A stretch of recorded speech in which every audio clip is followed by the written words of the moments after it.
Quantos estão felizes aí por estarem na casa do Senhor? Já adoramos o Rei dos Reis juntos. Que privilégio que nós temos, não é mesmo? Espero que vocês estejam bem acomodados nessas cadeiras confortáveis que o Senhor nos deu a graça de termos. É verdade, né?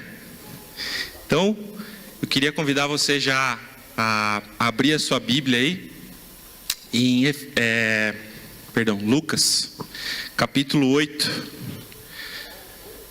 Lucas 8, nós vamos ler do versículo 1 até o 15. E conforme você for encontrando, se coloque de pé, por gentileza, como Luiz. Se você não achou ou se você não trouxe a sua Bíblia, vai estar no telão também. Aí você pode acompanhar, tá bom? Amém? Vamos ler então. Depois disso, Jesus ia passando pelas cidades e povoados, proclamando as boas novas do reino de Deus. Os 12 estavam com ele, e também algumas mulheres que haviam sido curadas de espíritos malignos e doenças. Maria, chamada Madalena, de quem haviam saído 7 demônios. Joana, mulher de Cusa, administrador da casa de Herodes. Susana e muitas outras. Essas mulheres ajudavam a sustentá-los com os seus bens. Reunindo-se uma grande multidão e vindo a Jesus gente de várias cidades, ele contou essa parábola. O semeador saiu a semear. Enquanto lançava a semente, parte dela caiu à beira do caminho. Foi pisada e as aves do céu a comeram. Parte dela caiu sobre pedras, e quando germinou, as plantas secaram, porque não havia umidade. Outra parte caiu entre espinhos que cresceram com ela e sufocaram as plantas.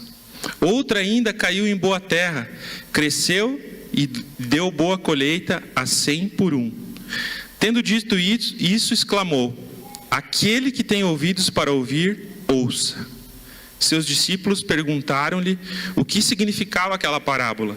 Ele disse: a vocês foi dado o conhecimento dos mistérios do reino de Deus, mas aos outros falo por parábolas, para que, vendo, não vejam, e ouvindo, não entendam. Esse é o significado da parábola. A semente é a palavra de Deus. As que caíram à beira do caminho são os que ouvem, e então vem o diabo e tira a palavra do seu coração, para que não creiam e não sejam salvos. As que caíram sobre as pedras são os que recebem a palavra com alegria quando a ouvem, mas não têm raiz. Crescem durante algum tempo, mas desistem na hora da provação. As que caíram entre espinhos são os que ouvem, mas ao seguirem seu caminho são sufocados pelas preocupações, pelas riquezas e pelos prazeres desta vida e não amadurecem. Mas as que caíram em boa terra são os que com coração bom e generoso ouvem a palavra, a retêm e dão fruto com perseverança. Feche seus olhos, por gentileza, curva sua cabeça. Senhor, nós te agradecemos por esse momento precioso que temos, Deus, de poder ouvir a tua palavra, Senhor. Obrigado pela liberdade que temos, Pai. Obrigado, Senhor, porque o Senhor deixou a sua glória, se fez homem, para nos anunciar as boas novas de reconciliação com o Pai. Obrigado, Senhor, porque ainda estamos no ano aceitável do Senhor, ainda há tempo de recebermos, Senhor, esse dom, Senhor, da vida eterna. Recebemos esse presente, Senhor, que o Senhor tem para todos aqueles a quem o Senhor chama e ouvem, Senhor, e recebem o Senhor com alegria no coração. Que nessa manhã, Senhor, os nossos pensamentos estejam, Senhor, em Ti. Nos livra de toda distração, nos livra de tudo aquilo que tenta nos roubar, Senhor amado, de podermos compreender as Tuas Escrituras, Pai. Nos livra, Senhor, também de termos um coração, Senhor, que talvez pense assim: poxa, tantas vezes já ouvi essa palavra. Que nessa manhã, mais uma vez, a Tua palavra se renove sobre nós, Pai. E que possamos frutificar, Senhor. É o que te peço no nome santo de Jesus. Amém. Amém. Pode se assentar, queridos. Então, aqui começa esse texto incrível com Jesus saindo para pregar e anunciar as boas novas do reino de Deus. O verbo vivo, a palavra de Deus, anunciando as boas novas. A própria palavra anunciando as boas novas. A gente vai ver isso ali no versículo 1 do capítulo 8. E a Bíblia diz que existiam algumas mulheres que haviam sido curadas. Olha que interessante, a Bíblia fala que essas mulheres, elas foram curadas de espíritos malignos e enfermidades, doenças. Na verdade, a Bíblia não diz que elas foram libertas, mas que elas foram curadas. É algo que chamou minha atenção quando eu fazia a leitura desse texto nessa vez. Então, queridos, a Bíblia fala que uma grande multidão se achega até Jesus. Ele tinha saído para anunciar as boas novas, e essa multidão se achega diante de Cristo. Essa multidão são várias porções de terra, solos, que vieram para receber a semente. Nós vamos ler ali na frente, na explicação do texto, porque nós temos o privilégio hoje de termos essa explicação, assim como os discípulos receberam essa explicação e ficou registrado através do Evangelho de Lucas. Mas as pessoas da multidão que ouviram Cristo falar não tiveram esse privilégio de terem essa parábola explicada. Você é grato por ter a Bíblia aí na tua mão, por poder ter a palavra de Deus, que é lâmpada para os nossos pés e luz para o nosso caminho. Amém? Então, essas pessoas, elas se achegaram a Jesus, e Jesus então está ali, o semeador semeando a semente, que é a palavra de Deus, Ele mesmo. É um texto de uma riqueza, de uma beleza, que se nós não estamos com o nosso coração disposto a compreender, se nós não estamos com os nossos olhos abertos para entender, a gente não consegue ver tamanha magnitude e formosura desse texto, queridos. Mas vocês não. Eu sei que todos aqui hoje vieram para ouvir a palavra de Deus, assim como eu, amém? Então, a partir do versículo 5 desse capítulo 8 de Lucas, a Bíblia diz que o semeador saiu para semear. O Fábio, você consegue colocar aquela imagem, por gentileza? A Bíblia diz que o semeador saiu para semear. Essa imagem eu consegui, por incrível que pareça, fazer uma foto do meu celular. Para quem me conhece sabe que eu sou péssimo para fazer foto. De um livro que é a Bíblia Ilustrada, né? E o Monteiro foi quem fez essa gravura. Tem várias imagens incríveis, pinturas incríveis. E eu estou guardando essa Bíblia para poder contar para os nossos filhos essas historinhas um dia antes deles dormirem, porque eu creio que esse tempo vai chegar. Então, olha que incrível, gente. O semeador está aí semeando, lançando a semente, né? O que vocês conseguem observar, né? Olha que interessante, como é bom a gente poder contemplar alguns detalhes dessa ilustração. Vocês estão vendo os pássaros ali comendo as sementes que caíram para lá da terra de plantio? Conseguem ver, né? Também estão vendo que o semeador está lançando em várias direções a palavra de Deus, amém? Tem algumas pedras ali, certo? Obrigado, Fábio. Então, o próprio Cristo deixou a sua glória. Nós podemos ler isso lá em Filipenses 2, do 5 ao 11. Eu quero ler esse texto com vocês, queridos. Se você puder abrir, senão eu vou lendo aqui, vai estar no telão também, tá?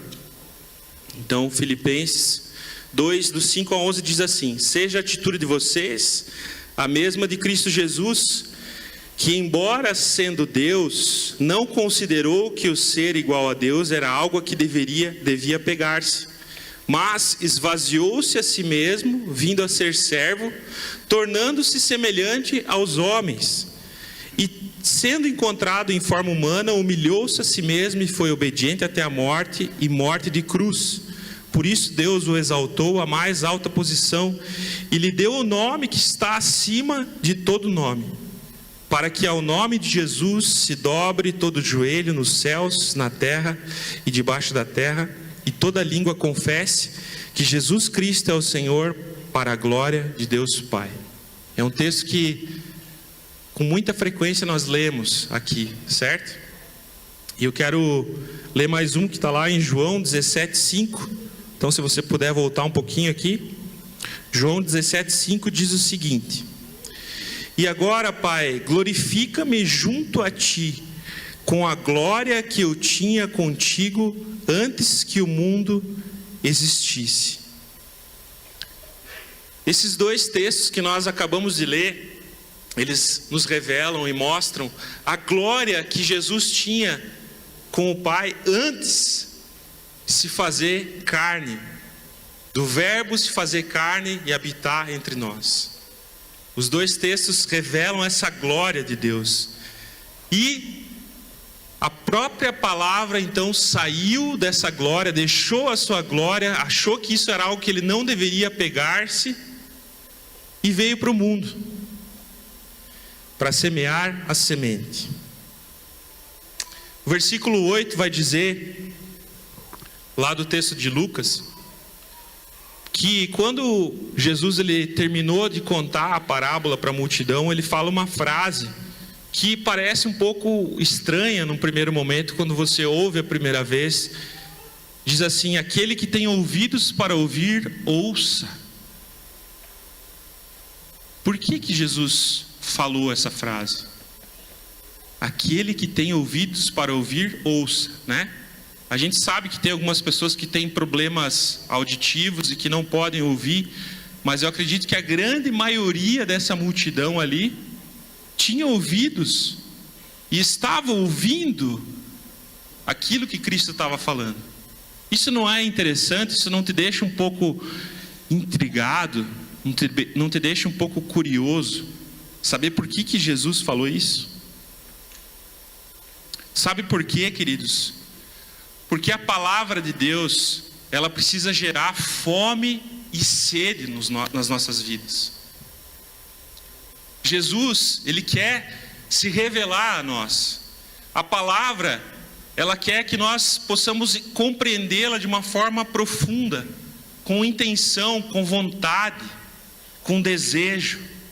Então, Jesus contou essa parábola para a multidão e fala essa frase: olha, quem tem ouvidos para ouvir, ouça. Se você tem vontade de me conhecer, me conheça. Se você tem vontade de se aprofundar no teu conhecimento, se aprofunde. Tem um texto que está lá em Mateus capítulo 11. A gente vai passeando aqui juntos, amém? Vocês estão acordados aí?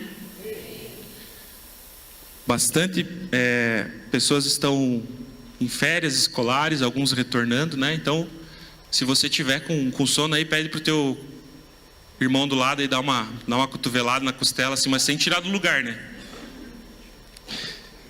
Mateus 11:12 diz o seguinte: desde os dias de João Batista, isso é Jesus falando, tá, queridos? É Cristo falando, palavras vermelhas aqui. Desde os dias de João Batista até agora, o reino dos céus é tomado à força, e os que usam de força se apoderam dele. Se você for ler essa palavra no original, força, em grego, você vai ver que ela quer dizer mesmo no sentido de violência. Mas o que Jesus está querendo dizer com isso? Ele está dizendo que nós precisamos lutar contra a nossa própria vontade, a nossa falta de interesse, contra o nosso pecado, para podermos nos interessar por aquilo que Ele tem para falar para as nossas vidas. Os nossos ouvidos têm que ser abertos, nós temos que caminhar na direção forçada de fazer algumas coisas que Deus deseja. Muitas vezes, na maioria das vezes, eu não sei você, talvez seja só eu, a gente não tem vontade de fazer aquilo que Deus quer que a gente faça. A nossa vontade é oposta a Deus, por causa da natureza pecaminosa do homem. Somos nascidos no pecado, todos somos pecadores. Precisamos nos esforçar para conhecer a Deus. Mas o semeador saiu para semear. Sabe, e aí a partir do versículo 9 aqui, do capítulo 8 de Lucas, aí os discípulos estavam sem entender aquilo que Cristo tinha falado. Por que ele falou da semente? O que você quis dizer com isso, mestre, né? Versículo 9 diz assim: seus discípulos perguntaram-lhe o que significava aquela parábola. E Jesus responde, ele disse: a vocês foi dado o conhecimento dos mistérios do reino de Deus, mas a outros falo por parábolas, para que vendo não vejam, ouvindo não entendam. Aí que ele cita um texto de Isaías, capítulo 6, versículo 9. Então, queridos, nós precisamos, assim como os discípulos questionaram a Jesus, quando nós lemos as Escrituras, quando nós nos debruçamos para ler a Escritura, nós precisamos ter fome e sede de compreender essas Escrituras. O ensino de Jesus precisa ser o nosso fundamento, acima do ensino de qualquer homem, acima do ensino de qualquer instituição. A palavra de Deus é verdadeira, é baluarte da verdade. A palavra de Deus é lâmpada para os nossos pés e luz para o nosso caminho. Salmo 119. Então, aquilo que Cristo deseja nos ensinar, nós precisamos nos debruçar em direção a isso. E como que a gente faz isso?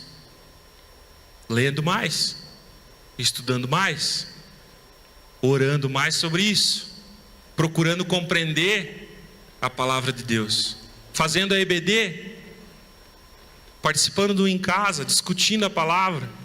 Tem várias formas de nós termos o nosso fundamento lançado sobre Cristo e conhecermos os mistérios do reino de Deus, a verdade oculta que vai gerar aquela curiosidade em nós de conhecermos ao Senhor. E aí então, depois que Jesus fala isso para os discípulos ali no versículo 9, no 10, no 11 ele vai então começar a explicar a parábola do semeador para os seus discípulos e não mais para a multidão. Ele já tinha separado da multidão, estava somente com os seus discípulos. Então ele começa a explicar, e o versículo 11 vai dizer assim: esse é o significado da parábola. O que é uma parábola? Todo mundo sabe o que é uma parábola? É uma história, certo? Então, Jesus, o que você quis dizer com essa história? Jesus vai começar a explicar. A semente é a palavra de Deus. É o que Jesus diz. A semente é a palavra de Deus. A própria palavra dizendo que a semente era a palavra. Vocês pararam para pensar um pouquinho nisso? Olha, eu sou essa sementinha aí. Eu sou a palavra. Então, a semente é a palavra.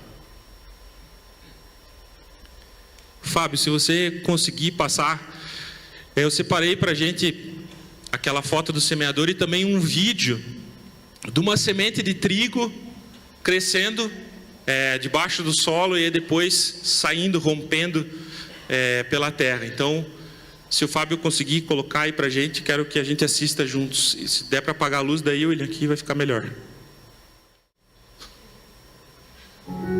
Tá bom, deixa aí. A semente está aí, ó.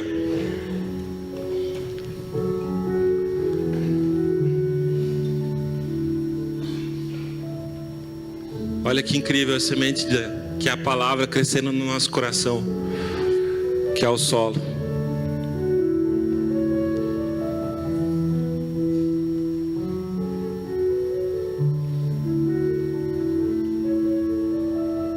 Algo tão pequeno, mas que diz respeito à vida e à morte. Nesse caso, vida.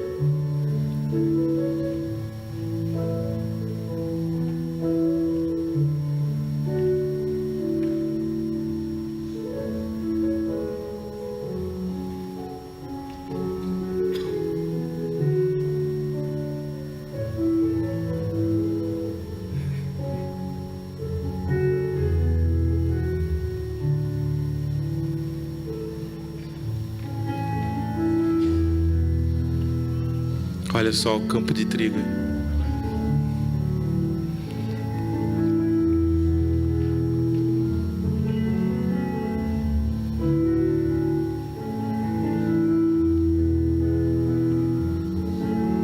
Vai chegar o dia da colheita, né?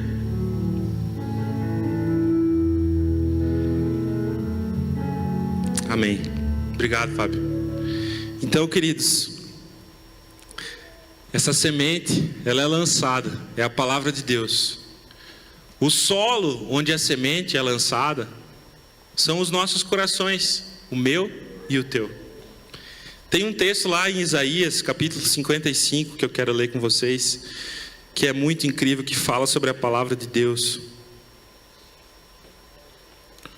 Isaías 55, a partir do versículo 9, diz o seguinte. Vamos ler a partir do 8. Pode ser, Fábio? Aí.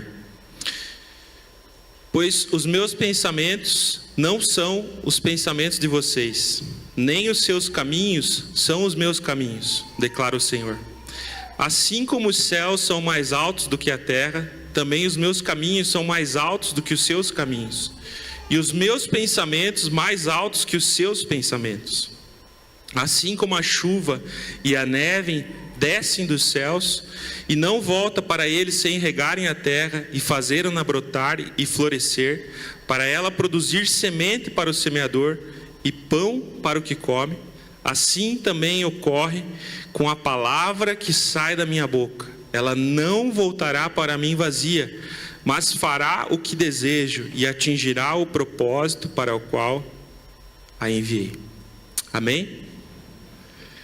Então, queridos, essa palavra, essa semente que é lançada no nosso coração, você sabe que o nosso coração é comparado com a terra, por quê? Porque o homem, Adão, foi formado do quê? Gênesis 1, 26. Ele foi formado do pó da terra. Capítulo 2, versículo 7 também vai dizer isso. Essa palavra Adão, no hebraico, Adam, e terra, Adamá, tem algum significado, um link muito grande. Porque nós, na verdade, somos pó. E ao pó voltaremos. Se Jesus não voltar, quando Ele voltar nós seremos transformados, mas isso é um tema para um outro momento. Mas enfim, todos nós, o nosso coração é uma terra para o Senhor. É algo que está preparado para receber uma semente. E é sobre isso que eu quero que a gente possa conversar nessa manhã. Como que está o nosso coração para receber a semente da palavra de Deus? Como está a terra do nosso coração? Como está o preparo do nosso coração? Jesus, então, ele vai começar aqui a partir do versículo 12 a explicar para os discípulos o que é cada tipo de solo. O versículo 12 vai dizer o seguinte: as que caíram à beira do caminho são os que ouvem, e então vem o diabo e tira a palavra do seu coração, para que não creiam e não sejam salvos. Essa semente que caiu nesse tipo de solo, que ficou à beira do caminho, é esse tipo de coração. É um coração que recebe a palavra, mas então o inimigo, o adversário, nosso adversário, vem e rouba essa semente. Por que ele rouba a semente? Para que nós não creiamos na palavra de Deus e não sejamos salvos. Porque a salvação acontece pela fé, certo? Vamos ler lá um texto que fala sobre isso. Romanos 10. Romanos capítulo 10, um texto bem conhecido, mas eu quero ler aqui contigo nessa manhã, amém?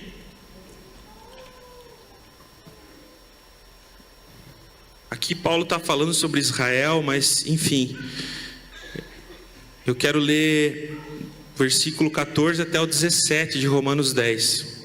Diz assim: como, pois, invocarão aquele em quem não creram? E como crerão naquele a quem não ouviram falar? E como ouvirão se não houver quem pregue? E como pregarão se não forem enviados? Como está escrito: como são belos os pés dos que anunciam boas novas.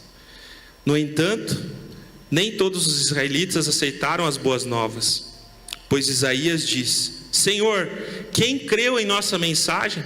Consequentemente, presta atenção, a fé vem por se ouvir a mensagem, e a mensagem é ouvida mediante a palavra de Cristo. A fé vem pelo ouvir. A semente precisa ser lançada no nosso coração. Alguém tem que anunciar as boas novas do Evangelho para que haja salvação.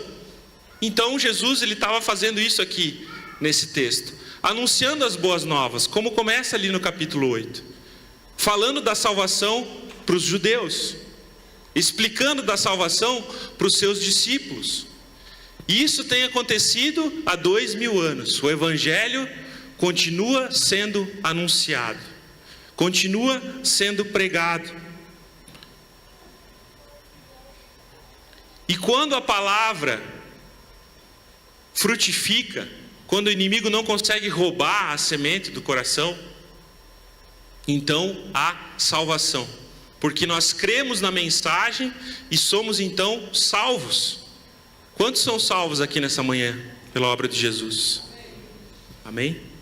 Algum dia alguém anunciou o Evangelho para você, você recebeu a Cristo, e naquele dia o diabo perdeu, porque aquela semente caiu no teu coração e deu fruto. É por isso que você está aqui sentado nessa cadeira nessa manhã. E se por acaso, porventura, você está aqui sentado nessa manhã e você ainda não foi salvo, hoje é um dia de salvação. Porque o Evangelho está sendo pregado nesse púlpito domingo após domingo. Essa é a vontade de Deus, que todos sejam salvos. Amém? Quantos estão comigo aqui?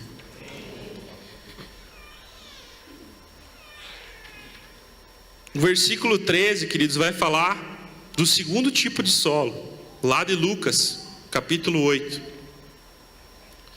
Jesus vai dizer assim: as que caíram sobre as pedras são os que receberam a palavra com alegria, quando ouvem, mas não têm raiz. Creem durante algum tempo, mas desistem na hora da provação. Desistem na hora da provação. Sabe, tem muitos corações, muitos solos, que recebem com alegria a palavra quando ela é anunciada. Quando alguém anuncia Jesus, anuncia a salvação, anuncia que você estava numa vida de pecado, mas você não precisa mais viver nessa vida, e a partir de agora, através da obra de Cristo na cruz, nós somos reconciliados com Deus. Então, quando você ouve isso, quando ouvimos isso, nós podemos receber isso com alegria. Algumas pessoas podem receber isso de uma forma alegre. As pessoas, elas se empolgam. Opa, vida eterna. Eu nem sabia que existia isso. Viver eternamente com o Senhor. Só que aí não tem raiz. Sabe o que acontece com esse tipo de solo? Não tem fundamentação. Não tem onde jogar o seu alicerce. A sua semente não tem profundidade. não consegue matéria-prima, terra, para gerar vida. Cresce sobre uma pedra, que não é Cristo, a pedra angular, que não é Cristo a rocha. Voltando um pouquinho ali em Lucas, Jesus ensina sobre essa questão de sermos fundamentados. Lucas 6:46 diz o seguinte: por que vocês me chamam Senhor, Senhor, e não fazem o que eu digo? Eu lhes mostrarei com quem se compara aquele que vem a mim. O quê? Ouve as minhas palavras e as pratica. Então, ouve e pratica.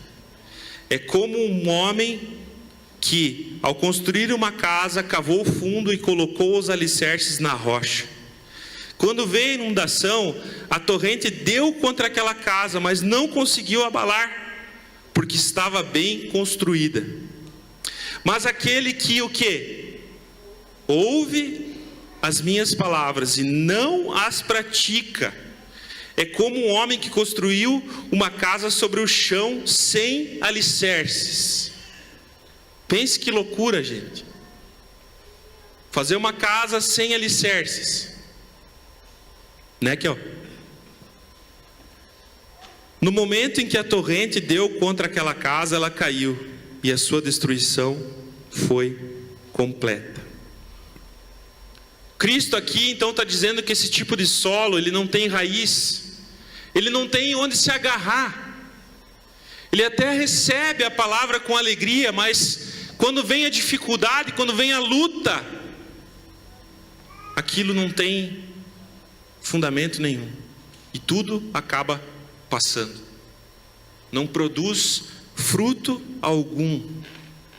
Sabe, essa questão da raiz, nós podemos fazer algumas comparações, algumas analogias. Quando nós não temos raiz, nós podemos dizer que nós não temos também comunhão. Não tem raiz, não tem profundidade. Achamos que podemos viver isolados, como se fôssemos uma ilha, quando somos, na verdade, convidados a fazer parte de um grande reino continental, o reino de Deus. A vida cristã, ela não foi feita para vivermos isolados, sem comunhão. Ela é feita para viver em comunidade. Ela é feita para vivermos juntos. Quantos estão me entendendo aqui nessa manhã? Meu coração fica apertado se vocês conseguissem entender essa questão da comunhão, sabe? Não é precisar esperar para que tudo esteja 100% perfeito para você receber um irmão na sua casa e ter um tempo de comunhão. Não é isso que a Bíblia ensina. Eu tenho o costume de dizer, às vezes as pessoas falam assim: um dia, pastor, eu quero chamar o senhor, né? Eu digo, o senhor está lá no céu, para ir lá em casa tomar um café. Mas quando tiver tudo pronto, tudo preparado, daí eu vou te chamar do jeitinho que eu quiser. Eu falei, cara, eu gosto de café preto, nem precisa ser premium ou sei lá o quê. Pode ser o café extra forte mesmo, aquele que tem sangue de boi. Opa! E um pãozinho com margarina. A gente vai lá conversar sobre a palavra de Deus. O que importa é estar junto. Vamos tomar um chimarrão junto. Amém? Então, sem raiz, a comunhão está diretamente ligada a termos raízes, fundamentos. Porque a gente vai se afiando, a gente vai estreitando, a gente vai compartilhando conhecimento da palavra de Deus. Olha, quando eu li aquele versículo, eu entendi isso. E aí, às vezes, a gente pode estar no entendimento equivocado, e o irmãozinho vai dizer: não, mas espera aí, você está tirando esse texto fora do contexto, né? Sem raiz também, sem um em casa, essa porção, essa parte do corpo, chamada refúgio, que faz parte da grande igreja invisível do Senhor, porque a igreja do Senhor não tem placa, não tem nome. é a sua noiva. Então, para você poder ter raiz, é importante você fazer parte de um grupo pequeno, de um em casa. É importante você estar com alguém te acompanhando, alguém te discipulando. Sabe, queridos, eu tenho aprendido na minha jornada cristã que às vezes a gente precisa muito ter alguém que bota o dedo na nossa cara e diga: você está errado nisso. É a oportunidade que Deus nos dá de mudar. Sim, às vezes também tem aquele momento em que a gente precisa ser consolado, confortado, não é só o dedo na cara. Mas eu vou dizer para vocês, pelo menos a minha experiência, muito mais eu cresci quando eu levei um dedo na cara do que quando eu fui acolhido. Fui sim curado, amado, me sinto amado nesse lugar. Mas o em casa também é um lugar de a gente ser confrontado. E a gente precisa mudar a nossa maneira de ver o confronto hoje em dia. A gente não quer mais que as pessoas nos confrontem, que elas nos digam o que nós estamos fazendo de errado. O amigo verdadeiro é aquele que chega na voadora. E às vezes é em você, nem é naquele que está te perseguindo.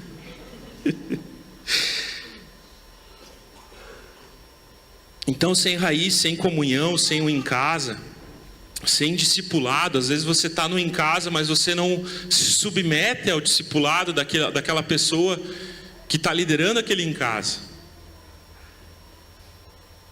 É necessário termos um discipulador, um irmão mais velho, alguém que fale na nossa vida, que nos ajude, nos acolha, nos confronte. Nós aprendemos aqui nesse texto de Lucas 6, que nós acabamos de ler, que a provação chegará. Esse mesmo texto de Lucas 6 também tem lá em Mateus 11, certo? Que fala sobre os fundamentos, o prudente e o insensato. Então, queridos, essa é uma promessa que muitas vezes a gente não quer ouvir. É a promessa de que a provação vai chegar. Tanto para aquele que está fundamentando a sua vida sobre a rocha Cristo, sobre o alicerce correto, o fundamento correto, a aprovação vai chegar para esse. E a aprovação também vai chegar para aquele que está fazendo uma casa sem baldrame, que está lançando seus fundamentos sobre o vento. Eu acho que é assim. Eu acho que Jesus quis dizer isso. Eu acho. A gente precisa ter muito cuidado com os nossos achismos. A gente tem aprendido muito nessa casa que nós não precisamos de grandes revelações. Por uma conversa que está existindo há 2000 anos, quem somos nós para querer inventar a roda? O mundo cristão evangélico vive de modismos, mas não aqui. Muitas vezes a gente aguarda aquelas frases de efeito, ou aquela frase coach que você acha que vai mudar o teu mindset, quando na verdade a gente precisa retornar ao evangelho verdadeiro. E a palavra ser aquilo que mais importa na nossa vida, não um pastor que diz algo. Porque eu vou dizer uma coisa para vocês muito séria, meus irmãos. Naquele dia não adianta você chegar diante de Deus e dizer: mas eu conheço tal pastor, eu ouvi tal revelação que ele falou, eu ouvi milhares de pregações daquele pastor. Naquele dia, o que vai importar é se nós conhecemos a Deus ou não. Nem se nós formos aqueles que operam nos dons do Espírito de cura, de milagres, expulsando demônios, libertando, curando. Eu creio em tudo isso, nós cremos nisso no mover do Espírito. Mas nem isso é suficiente. Nós podemos nos mover dessa forma e mesmo assim chegarmos no grande dia e ouvirmos do Senhor: apartai-vos de mim, porque eu não vos conheço. E esse não é o meu desejo para você e nem para mim. Amém? Meu desejo é que você conheça Deus. Nós nos esmeramos nesse lugar para que você possa conhecer a palavra de Deus. Isso depende muito de você. Isso depende muito do solo do seu coração.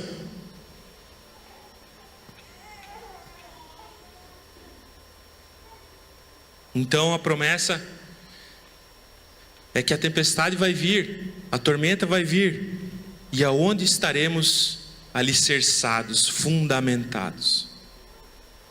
Versículo 14, continuando, fala o seguinte: as que caíram entre os espinhos são os que ouvem, mas ao seguirem seu caminho são sufocadas pelas preocupações, pelas riquezas e pelos prazeres desta vida, e não amadurecem. E não amadurecem. Jesus ele fala sobre 3 coisas aqui, nesse versículo. As preocupações, primeiro. Sabe, a preocupação é algo que você está sentindo antes de acontecer. É aquilo que ainda não aconteceu, que está para vir, que está ali adiante. Mas aquilo que está para vir, e você está aqui agora, nesse momento, mas você olha para aquilo que está para vir daqui meia hora, daqui 40 minutos, daqui 1 ano, e isso já consegue roubar a tua paz. Você não consegue viver o agora. Nós vivemos no meio de uma pandemia de ansiedade.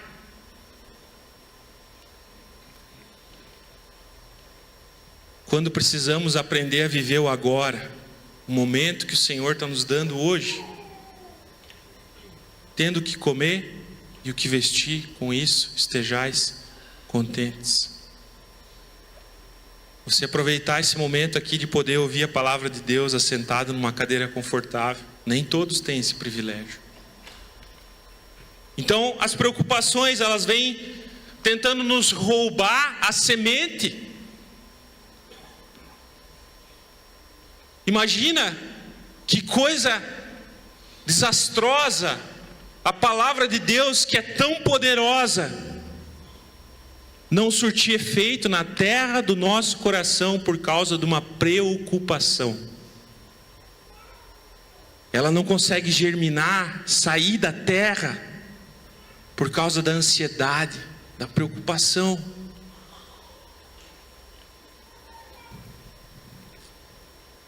Somos sufocados por um futuro que não temos capacidade de saber como será.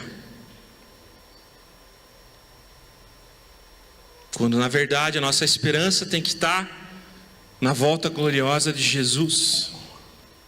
Eu não estou dizendo com isso que você não tenha que fazer planos, que você não tenha que se programar na sua vida. Eu faço planos, eu também me programo. Eu também fico ansioso. Porém, é mandamento bíblico: não andeis ansiosos por coisa alguma.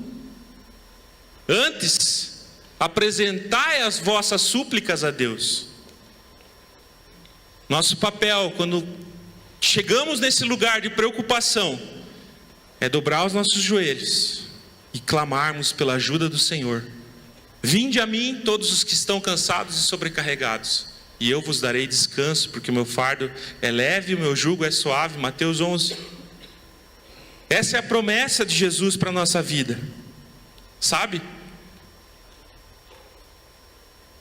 Nós estamos vivendo, vocês ouviram no domingo passado uma parte, um pouco do testemunho da nossa vida.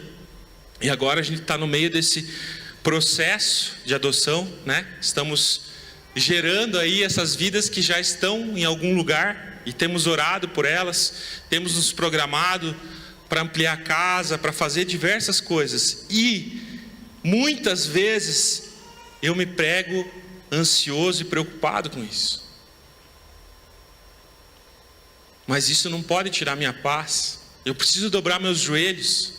Eu tenho que crer na soberania de Deus. Vocês estão vendo, percebendo como é fundamental. Quando a preocupação vem, ela revela aonde estão os nossos alicerces. É isso que Cristo está falando. A segunda coisa que nós precisamos cuidar são com as riquezas. E eu vou dizer para vocês, para nós somos muito ricos. Olha em volta. Olha para esse lugar. Olha para o que o Senhor tem te dado. Olha o privilégio, a abundância que Ele tem colocado nas suas mãos. É pecado ser rico? Não. O problema são quando as riquezas começam a competir com o trono de Deus no nosso coração. E é a única coisa que Jesus coloca como adversário, porque nem o diabo é capaz de ser adversário do Senhor. Ele é nosso adversário. Deus não tem páreo. Não tem ninguém que possa competir com Ele. Mas no nosso coração, o trono que pertence a Ele pode ser roubado por quem? Por Mamon. Mamon significa riqueza. Esse é o significado de Mamon. Quando a gente começa a se preocupar com o acúmulo, com aquilo que está sobejando, isso começa a consumir o teu tempo. Você tem que desprender tempo em cuidar dos seus bens, das suas propriedades, dos seus carros, sei lá, das suas roupas, dos seus sapatos, dos seus cachorros. Tanta coisa que consome o nosso tempo de uma forma que nos rouba a semente de germinar. Precisamos tomar cuidado com isso, com esse acúmulo. Mateus 6, 24 é o texto clássico que fala sobre essa questão da riqueza. Quero ler com vocês aqui rapidinho. Ninguém pode servir a dois senhores, pois odiará um e amará o outro, ou se dedicará a um e desprezará o outro. Vocês não podem servir a Deus e ao dinheiro. A NVI fala dinheiro, outras versões falam mamon. E a terceira coisa que Jesus fala aqui sobre essa semente são os prazeres da vida. Sabe? Os prazeres desse mundo, os prazeres da nossa vida, são muitos que podem competir e tirar a força da palavra de Deus germinar no nosso coração. Pode ser comer demais, em excesso, pode ser dormir demais, pode ser exercitar-se demais, pode ser ter excesso de lazer demais, pode ser trabalhar demais, porque tem muita gente que tem prazer em trabalhar, e aí o cara trabalha muito. Tem uma febre agora, meu professor de teologia estava falando que em Joinville existe uma febre de pessoas dizendo assim: eu trabalho na escala 7x0. 7 dias por semana, 16 horas por dia trabalhando. Só trabalha.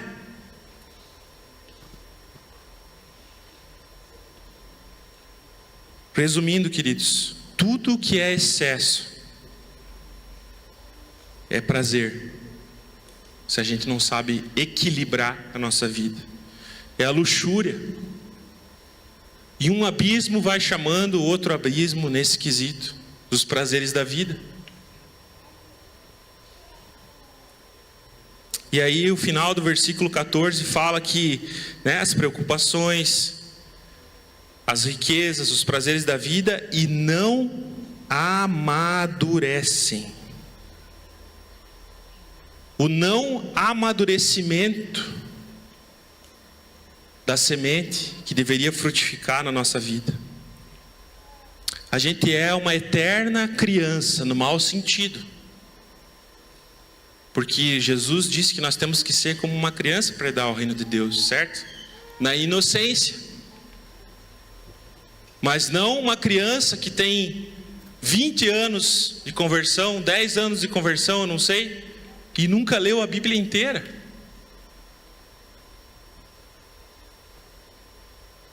Uma criança que alguém tem que ficar cobrando você para ler, para orar, para buscar a presença de Deus. É como aquele filho que já tem mais de 30 anos e está em casa ainda tomando uma madeira e chupando o bico. Já imaginou uma cena dessa? Assim são aqueles que não amadurecem. É uma coisa estranha. É o que o autor de Hebreus fala: ei, vocês já tinham que estar no alimento sólido, mas ainda tem que colocar leitinho para vocês, porque a palavra não gera fruto no coração, porque não amadurece, não avança, ainda é grosseiro com a esposa, com os filhos, ainda chuta o cachorro quando chega em casa depois do trabalho, não tem domínio próprio, que é fruto do Espírito, acha que consegue através da moralidade viver uma vida correta diante de Deus, o que é impossível. Que é nascido da carne é carne, que é nascido do Espírito é Espírito. Só é possível viver uma vida que agrada a Deus pelo Espírito Santo, através da obra de Jesus na cruz. E eu vou te dizer uma coisa: isso é gratuito para todos aqueles que recebem Jesus. O Espírito Santo faz morada dentro de nós. Aí então, versículo 15, vem as boas novas. Amém? Que eu quero acreditar e quero crer que todos nós aqui, que o nosso propósito, o nosso objetivo, as nossas orações, o nosso foco seja voltado em ser como essa terra aqui. Que o nosso coração seja como essa terra. Diz assim: mas as que caíram em boa terra são os que com o coração bom e generoso ouvem a palavra, a retêm e dão fruto com perseverança. Aqueles que com o coração bom e generoso acolhe a palavra de Deus no coração. Ei, acolhe como? Você medita na palavra, você reflete na palavra que você ouviu, que você leu.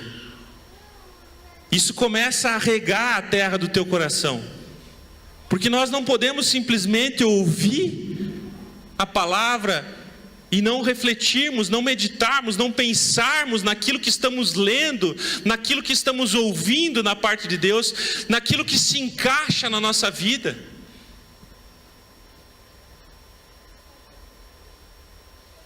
É uma boa terra, um coração bom e generoso, o selo de aprovação do Senhor. Quantos querem ser aprovados pelo Senhor aqui? Amém? Vou dar mais uma chance. Quantos querem ser aprovados pelo Senhor? Amém. Eu também quero. Então você ouviu, você acolheu, você fundamentou, você morreu e germinou. Porque para o grão da semente germinar, ele tem que cair na terra e tem que fazer o quê? Morrer. A gente precisa morrer para o velho homem, morrer para as velhas práticas, nos revestir do novo homem, através da ação do Espírito Santo em nós. Sabe?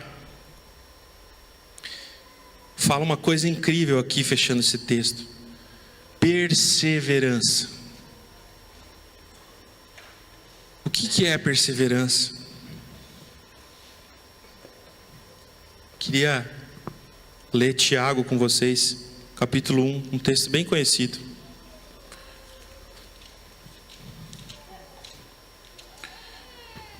Tiago 1, 2 ao 4 diz assim: meus irmãos, considerem motivo de grande alegria. Está escrito isso mesmo, hein? Na tua Bíblia? Ou é só na minha? Peraí. Não. Considere motivo de grande alegria o fato de passarem por diversas provações. Não pode. Tá, tem alguma coisa errada. Deve ter um erro de tradução aqui. Não foi isso que Tiago, joelho de camelo, quis dizer. Não, é isso mesmo. Quando a gente passar por provação, a gente tem que ficar o quê? Alegre. A gente cantou a primeira música, né? Ainda que a vida não deu, né? Tem alguns que estão bravos comigo, parece. Ô irmãos, eu amo vocês, viu? Pois vocês sabem que a prova da sua fé faz o quê? Produz perseverança. E a perseverança deve ter ação completa, a fim de que vocês sejam o quê? Maduros e íntegros, sem lhes faltar coisa alguma. A perseverança é o contrário de nós desistirmos facilmente das coisas. A gente desiste muito fácil de algumas coisas na nossa vida. Às vezes a gente desiste de um trabalho porque levou a chamada de atenção do chefe e não gostou. Outros, infelizmente, desistem do casamento, o qual ele fez uma aliança diante de Deus e dos homens, dizendo que ia amar aquela mulher até que a morte os separasse. E ele se divorciou daquela pessoa. Porque não perseverou. Alguns mudam de em casa, até de igreja, né? Porque são confrontados. Alguns mudam, pulam para cá, pulam para lá, porque ouviram coisas que não gostaram, né? Fico pensando se Jesus na cruz também falasse assim: deixa para lá, estão me xingando aí, não vou mais fazer isso. Acho que a gente precisa ser mais parecido com Jesus e menos parecido com nós mesmos. Nós precisamos perseverar, queridos. Precisamos aprender a resolver conflitos. Precisamos acolher a palavra de Deus. Precisamos saber conversar, dialogar. Quando tem algo de errado. Não é simplesmente sair andando, virar as costas. Chama o irmãozinho lá. Se não gostou do que ele fez, conversa com ele, resolve. Perseverar hoje é algo raro, meus irmãos. Sabe? Nós precisamos perseverar, porque quando nós perseveramos, então a palavra que caiu no nosso coração, que foi acolhida, ela dá fruto. A nossa vida, a forma como nós caminhamos, a forma como nós andamos, o nosso dia a dia, revela a salvação. Porque não são através das obras que nós somos salvos, mas é pelas obras que nós mostramos que somos salvos. Elas revelam, certo?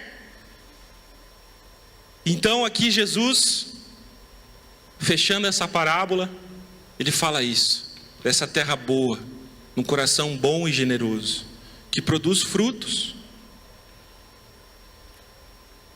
Eu quero ler, para terminar aqui, o pessoal do louvor pode subir. Mateus 28, diz assim, versículo 18. Mateus 28, 18. Então Jesus, aproximou-se deles e disse: Foi-me dada toda a autoridade nos céus e na terra. Portanto, vão e façam discípulos de todas as nações, batizando-os em nome do Pai, do Filho e do Espírito Santo, e ensinando-os a obedecer a tudo o que lhes ordenei. E eu estarei sempre com vocês até o fim dos tempos. O coração bom, perseverante, deixa de ser semeado para ser um semeador. Então você aprende com Cristo que você também é um semeador, amém? Nós precisamos ser semeadores das boas novas, do Evangelho, da Palavra de Deus, para aqueles que não têm entendimento como vocês têm sobre a salvação.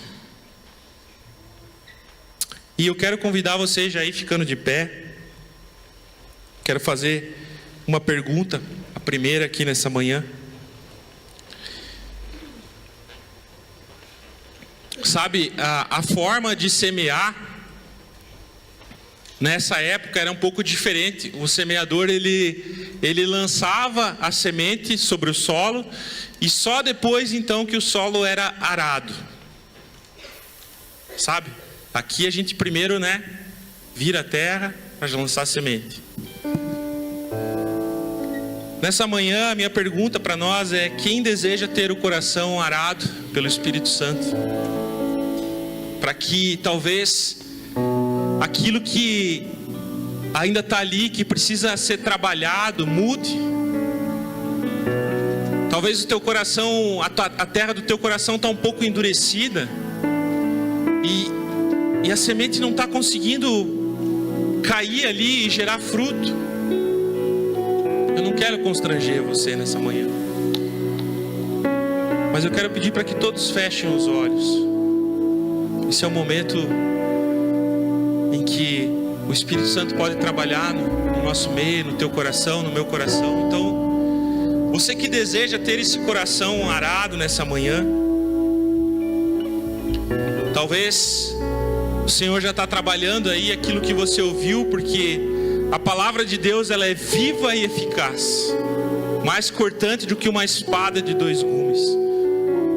Enquanto eu falava, talvez o Senhor foi ministrando o teu coração sobre algumas coisas que você precisa mudar na terra do seu coração. Talvez seja a hora de você regar um pouco o seu coração com as suas próprias lágrimas.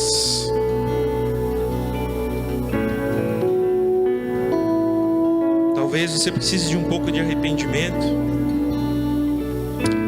Eu quero dizer que aqui a plataforma está aberta. Se você tem o desejo de vir aqui à frente, fazer a sua oração, eu vou orar por você também, mas eu quero te convidar.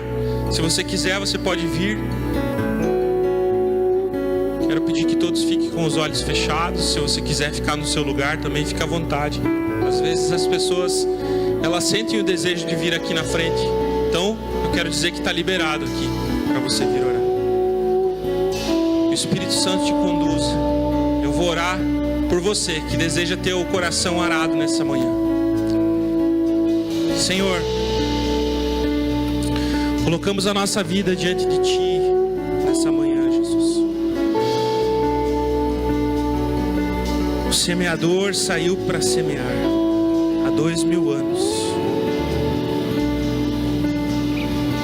Nós queremos apresentar a terra do nosso coração a Ti nessa manhã, Jesus. Tudo aquilo que está em desordem, em desacordo, talvez um caos dentro, Senhor amado, de algumas pessoas aqui, de alguns irmãos.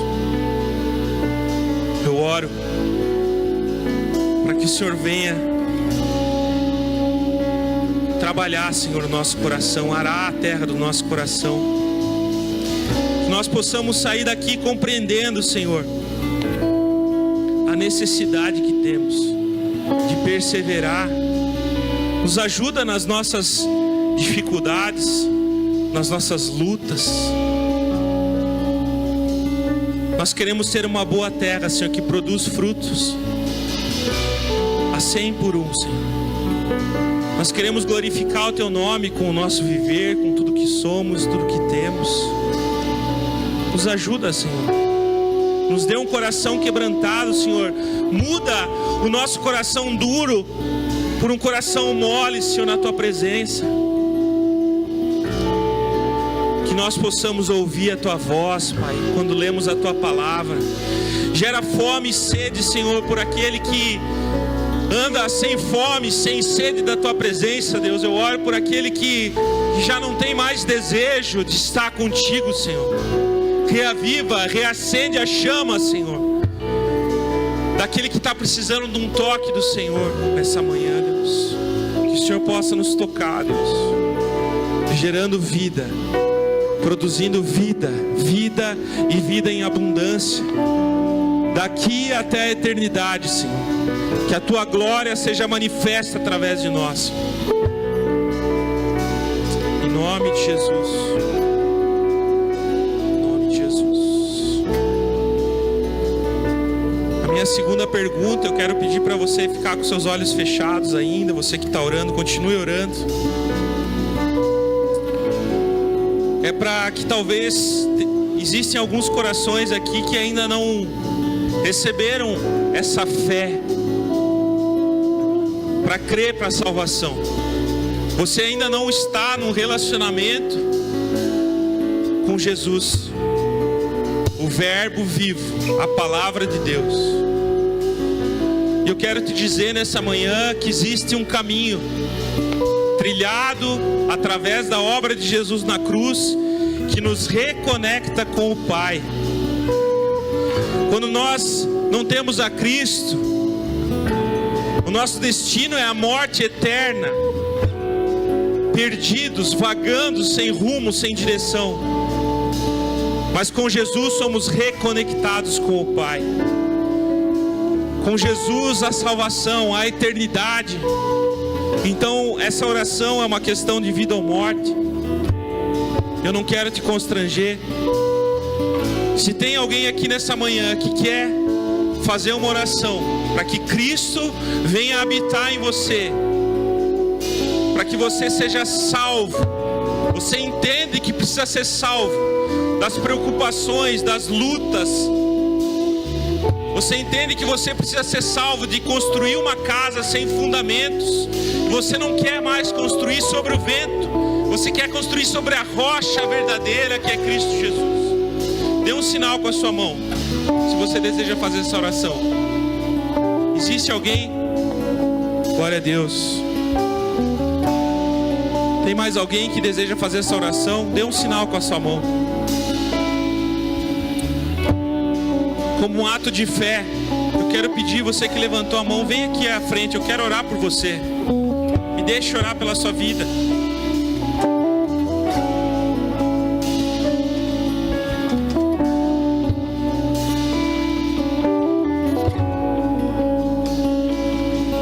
Tem mais alguém que deseja fazer essa oração?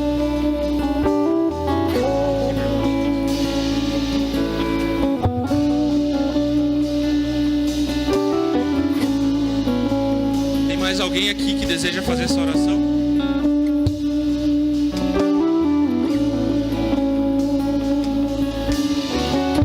Mais alguém, queridos? É uma questão de vida ou morte. Simples assim. Porque nós podemos orarmos, nós podemos orar para sermos curados, mas quando nós partirmos, se não tivermos a salvação,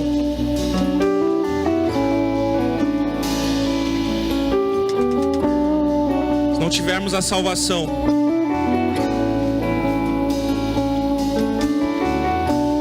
podemos estar curados e distantes de Deus, mas salvos estaremos eternamente com Ele. Alguém, queridos, que deseja aqui fazer essa oração? Amém. Estenda suas mãos para cá. Vamos orar por esses queridos. Senhor, nós queremos colocar a vida desses irmãos aqui diante de Ti, Senhor. De que Teu Espírito Santo, Senhor, possa vir fazer morada dentro do coração de cada um, a semente aqui lançada de frutos na vida deles, Deus. Que eles te conheçam, que eles sejam salvos, Deus. Que eles tenham um relacionamento íntimo contigo, em nome de Jesus. Eu quero convidar vocês três aqui na frente, pode ficar de olho fechado, mas repita uma oração comigo, digam assim: Senhor Jesus, eu abro o meu coração para que o Senhor faça morada na minha vida. Escreve meu nome no livro da vida. Perdoa os meus pecados e me concede a Tua graça. Espírito Santo, faz morada em mim, em nome de Jesus. Amém. Senhor, seja com eles, que eles possam encontrar, Senhor, irmãos mais velhos para os conduzirem, Senhor, nesse caminho eterno de salvação, Senhor. Que o Senhor os livre de todo mal, Senhor. Os cubra com o Teu sangue, Senhor. Perdoa os pecados, Deus. Em nome de Jesus, escreve o nome deles no livro da vida, Senhor. Obrigado porque hoje houve salvação nessa casa. Em nome de Jesus. Você pode vir dar um abraço aqui, dar um aplauso ao Senhor.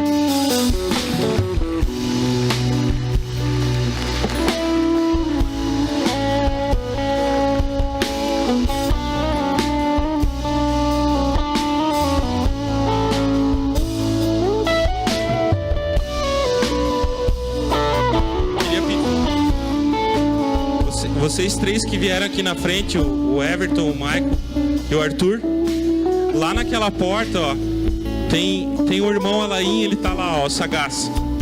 A gente quer entregar uma lembrancinha para vocês. Vocês podem, por gentileza, se dirigir até lá? Aleluia. Vamos adorar mais um minutinho e aí a gente encerra.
Obrigado, Senhor, porque as escamas caíram dos nossos olhos um dia, Senhor, quando a Tua palavra foi lançada sobre o solo desse coração, Senhor, que o Senhor contendeu.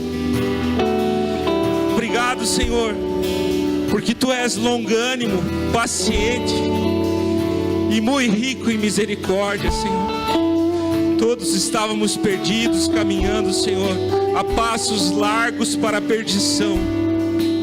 Mas o Senhor nos encontrou, Senhor. O Senhor nos resgatou.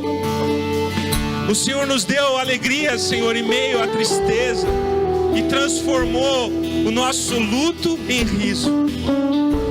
Hoje nós te pertencemos, Senhor, somos Teus, e caminhamos, Pai, em direção à vida eterna contigo. Guarda cada um aqui, Senhor, leva em segurança para casa, livra de todo mal. Que a Tua palavra continue a frutificar, a germinar em nós, Senhor. Nos livra de nós mesmos, das preocupações, dos prazeres dessa vida, e que possamos Te adorar no decorrer dessa semana, daqui até a eternidade. Em nome de Jesus.